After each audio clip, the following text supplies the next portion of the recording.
Assalamualaikum warahmatullahi wabarakatuh. Perkenalkan, nama saya Aji Wanda, NIM 2203041196 dari 5 Rek A MGT 5. Baiklah, di sini saya akan mempertunjukkan video materi pembelajaran komunikasi bisnis digital dari materi ke-9 sampai ke-15.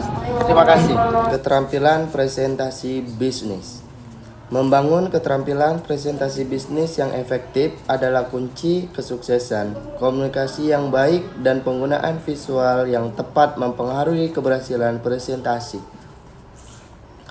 Pentingnya keterampilan presentasi bisnis. Dalam dunia bisnisnya yang sangat kompetitif, untuk menyampaikan ide dan informasi dengan jelas dan persuasif adalah kunci untuk memenangkan kepercayaan klien dan mitra bisnis. Komunikasi yang efektif melibatkan penggunaan bahasa tubuh, informasi, suara, dan kejelasan untuk memastikan pesan yang disampaikan dapat dipahami dengan baik oleh audiens. Menyusun struktur presentasi bisnis. Yang pertama itu ada pendahuluan, membuka presentasi, dan membuka tujuan presentasi. Yang kedua ada isi utama, menyampaikan informasi secara struktur. Yang ketiga ada kesimpulan. Nah, kesimpulan itu yaitu mengunjungi poin penting dan mengajukan pertanyaan dan mengandung diskusi. Teknik menyampaikan presentasi bisnis secara persuasif. Presentasi yang menggunakan gambar, video, dan media lainnya dapat membantu menarik perhatian audiens. Nah, mempertahankan minat mereka sepanjang presentasi. Mengatasi rasa gugup saat presentasi bisnis. Rasa gugup saat presentasi bisnis yang wajar. Menyiapkan dengan baik presentasi bisnis dengan berpatokan pesan untuk disampaikan dapat membantu mengurangi rasa gugup. Komunikasi interpersonal merupakan pertukaran informasi, ide, pendapat antara dua orang atau lebih. Contohnya, komunikasi interpersonal antar pribadi seperti percakapan antara kedua teman, percakapan keluarga, dan percakapan antara 3 orang. Komunikasi interpersonal bisa terjadi di mana saja, ketika menonton film, belajar, dan bekerja.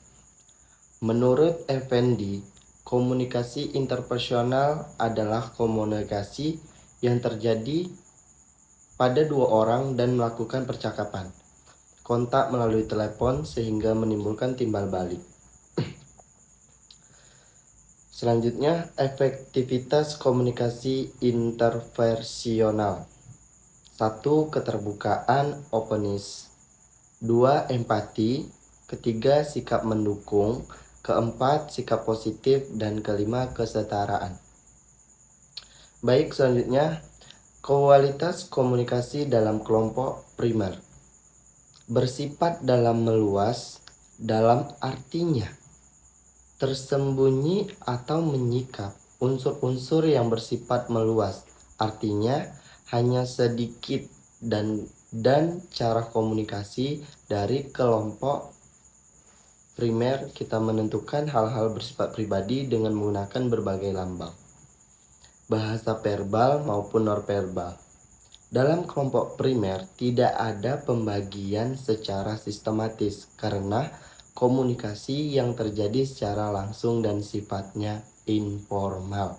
Sedangkan komunikasi yang bersifat sekunder yaitu menembus permukaan luar dari kepribadian kita dan terbatas atau hanya berkaitan dengan hal-hal tertentu saja.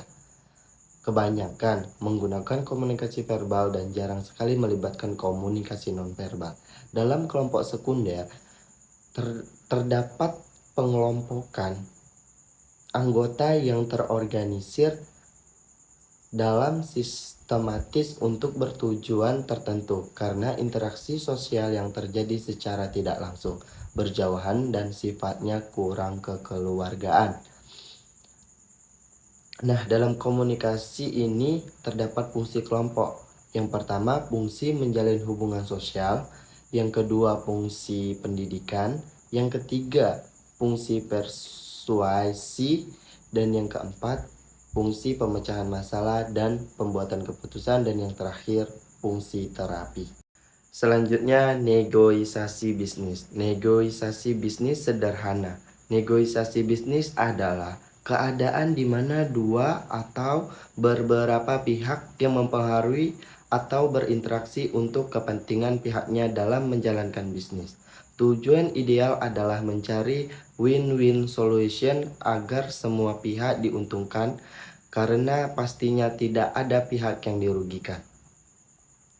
Manfaat negosiasi dalam bisnis: mendapatkan kesepakatan dan jalan keluar dari perbedaan pendapat, menghindari hal-hal negatif yang dapat timbul dari bisnis seperti perbedaan pendapat dan pertikaian karena tidak ada pihak-pihak yang ingin mengalah dan mendengarkan pendapat pihak lain apabila terjadi masalah di kemudian hari. Nah, dalam negosiasi bisnis ini terdapat jenis-jenis negosiasi. Yang pertama, negosiasi formal adalah kegiatan negosiasi yang digunakan untuk mendapatkan kesepakatan dengan menempuh jalur hukum. Yang kedua, negosiasi informal. Negosiasi dengan pihak penengah, negosiasi tanpa pihak penengah, negosiasi tanpa kolaborasi, selanjutnya negosiasi dominasi, selanjutnya negosiasi akomodasi, dan yang terakhir yaitu negosiasi loss-loss. Dalam negosiasi ini memiliki tujuan. Tujuan yang utama negosiasi adalah mendapatkan kesepakatan bersama-sama atas suatu hal yang didebatkan. Selain itu, negosiasi juga memiliki beberapa tujuan lainnya, seperti menyelesaikan konflik atau perdebatan yang timbul akibat perbedaan pendapat dalam sebuah organisasi. Etika dalam bisnis. Etika dalam bisnis merupakan suatu pemahaman tindakan benar atau salah.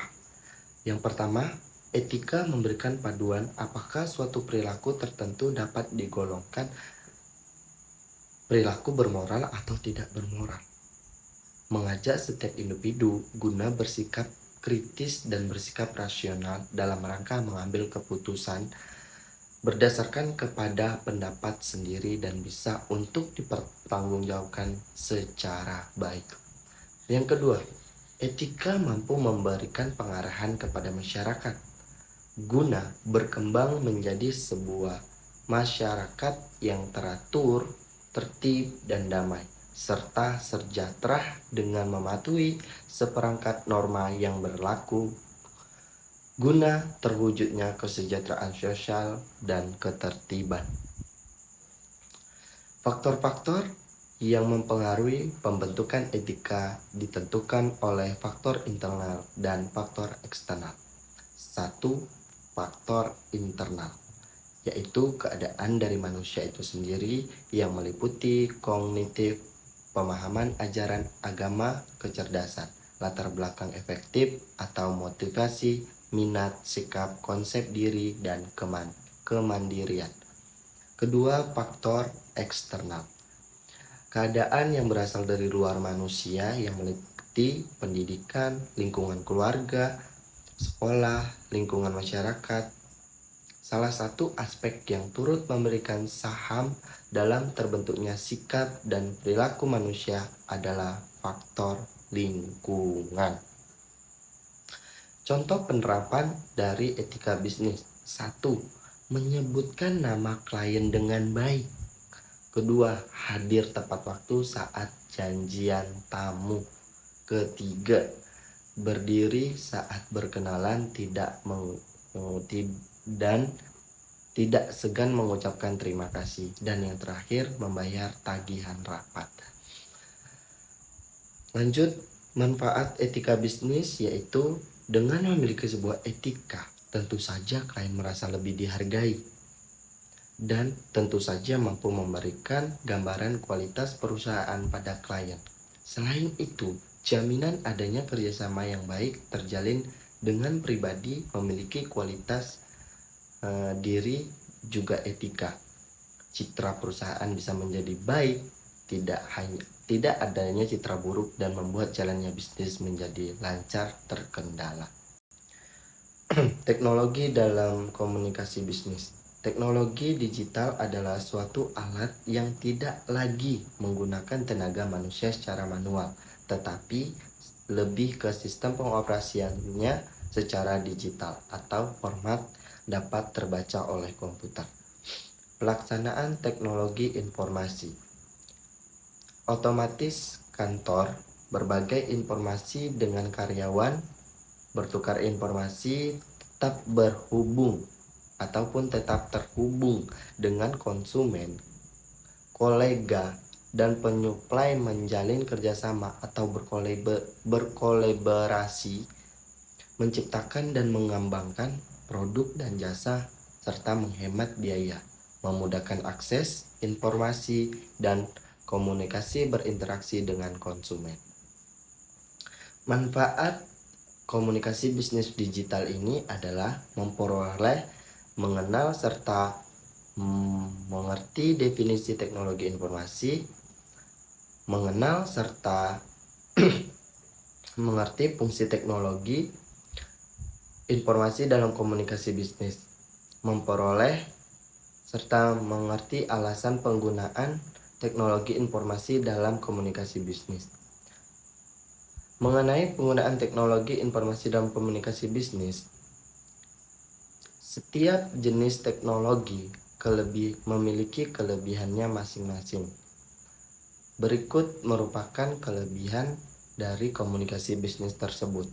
1. Data yang dikirim dari satu tempat ke tempat lain tidak berpengaruh cuaca buruk, noise, karena data yang transmisikannya dalam bentuk sinyal digital.